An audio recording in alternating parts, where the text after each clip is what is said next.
Hello everyone! Welcome back sa ating munting channel. For today's video ay pag-uusapan natin ang mga sari-saring reactors na talaga namang naghahanap or hinahanapan si Mama Melanie o di kaya ang ating 1 million sponsors ng mga resibo kung gaano nga daw katotoo na ipinapagamot na si Reyna sa St. Luke.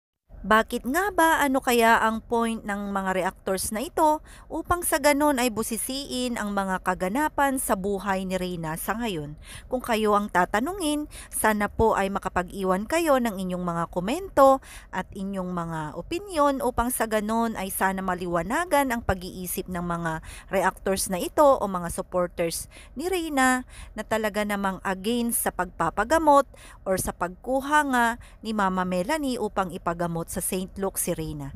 Napakaraming mga spekulasyon na nagkalat sa social media, ngunit ganun pa man, palagi ko pong sinasabi na sana ay mag-ingat po tayo at manatili po tayong matatag at sana po ay kilatisin po muna nating maigi bago natin i-click ang ating mga pinapanood kung sila ba ay legit na nagmamahal sa ating dalaga o gumagawa lamang po ng kanilang mga kuro-kuro at walang katotohanan upang mag-provoke o mang-bash kay Reyna o sa mga iba't ibang reactors na sulid na sumusuporta kay Reyna.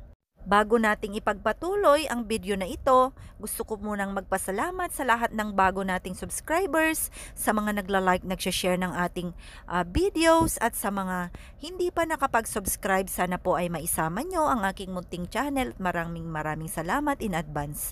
Maraming salamat sa mga patuloy nagtitiwala.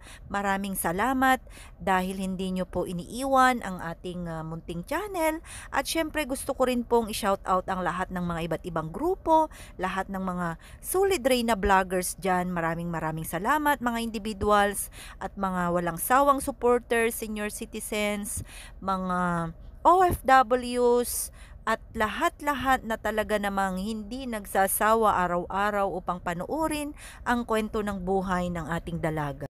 Para sa akin, wala pong obligasyon si Melanie o kung sino pong sponsors na magbigay ng mga resibo o magbigay ng kanilang mga proof upang sa ganon ay patunayan sa mga reactors na mapanira upang meron lang po silang pagdiskitahan sa social media.